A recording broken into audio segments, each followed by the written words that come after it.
الجملة دي صدمتني، وقفتني قدامها شوية حلوين. معلش يا محمد، حط لنا مخ كده.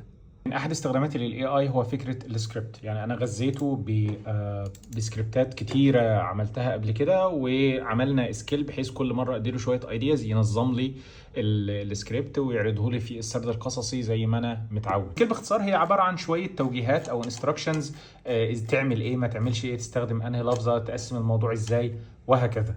الفكرة ان جملة معلش يا محمد اعمل كذا، او معلش يا محمد حط لنا حاجة هنا، دي انا بقولها وانا بسجل الفيديو. يعني في الغالب ما ببقاش كاتبها في السكريبت، في الغالب ما ببقاش كاتبها في السكريبت. السكريبت في الاساس هو ليا انا، وببعته للمونتير او الايديتور عشان لو في ريسورسز او حاجة. جابها منين يعني؟ ليه حطها يعني ليه عرف منين ان انا بعمل كده، او هقول دي، او هحتاج في السياق ده اقول له يا محمد هو احمد حط لنا حاجه هنا.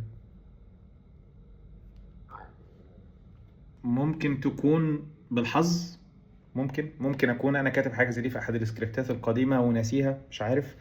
بس فكره ان هو حطها فعلا في المكان اللي كنت فعلا هقول له فيه اعمل لنا كذا، لا يعني